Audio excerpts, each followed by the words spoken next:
ମୁଁ ସବୁବେଳେ ତୁମକୁ କୁହେ କି ସମସ୍ତଙ୍କ ସହିତ ମିଳିମିଶି ରୁହ, ସମସ୍ତଙ୍କ ସହିତ ସମନ୍ୱୟ ରକ୍ଷା କର।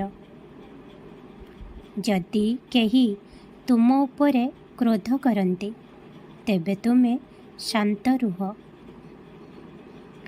କିନ୍ତୁ ଆଜି ମୁଁ ଆଉ ଗୋଟିଏ କଥା କହୁଛି, ଯଦି କେହି ତୁମର ଦୋଷ ବିନା ସମସ୍ତଙ୍କ ସାମ୍ନାରେ ତୁମ ଉପରେ ବାରମ୍ବାର ପାଟି କରେ ବା ଚିଲ୍ଲାଏ, ତେବେ ନିଜର ଆତ୍ମସମ୍ମାନକୁ ରକ୍ଷା କରିବା ପାଇଁ ତୁମେ ଏହିପରି ଲୋକଙ୍କୁ ଜବାବ ଦିଅ।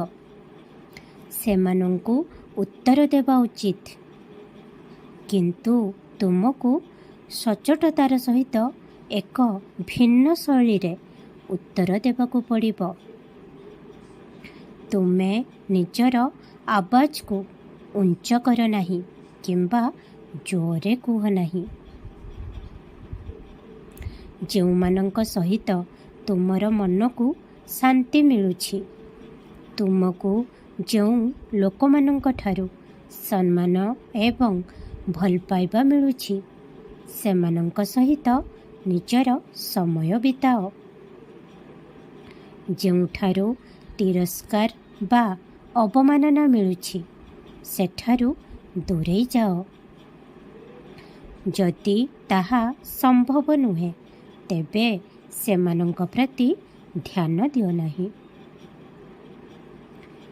ଯଦି ତୁମେ ତୁମର ସ୍ୱପ୍ନକୁ ସାକାର କରିବାକୁ ଚାହୁଁଛ, ତେବେ ଲୋକଙ୍କ ବିଷୟରେ ଭାବିବା ବନ୍ଦ କର ବା ଛାଡ଼ିଦିଅ।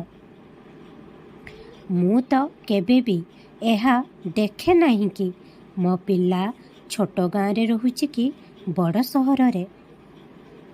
ମୋ ପାଇଁ ତ ମୋର ପ୍ରତ୍ୟେକ ସନ୍ତାନ ସମାନ ଅଟନ୍ତି। ସେଥିପାଇଁ ସେହିମାନଙ୍କୁ ହିଁ ଆଶୀର୍ବାଦ ମିଳିଥାଏ, ଯିଏ ପ୍ରତ୍ୟେକ ପରିସ୍ଥିତିକୁ ମୁକାବିଲା କରି ନିଜ ସ୍ୱପ୍ନକୁ ପୂରଣ କରିବାକୁ ଚେଷ୍ଟା କରିଥାନ୍ତି। ଆରେ, ତୁମର ପ୍ରତ୍ୟେକ ସ୍ୱପ୍ନର ଦାୟିତ୍ୱ ମୋର ଅଟେ। ତୁମେ କେବଳ କଠିନ ପରିଶ୍ରମ ଏବଂ ଉତ୍କଣ୍ଠାର ସହିତ ନିଜର ଚେଷ୍ଟା ଜାରି ରଖ। ତେବେ ତୁମର ବିଜୟ ନିଶ୍ଚିତ। ପିଲାମାନେ, ତୁମେ ମୋ ପିଲା, ତୁମେ ନିଶ୍ଚୟ ଜିତିବ। ଖୁସିରେ ରୁହ। ଖୁବ୍ ଆଶୀର୍ବାଦ କରୁଛି।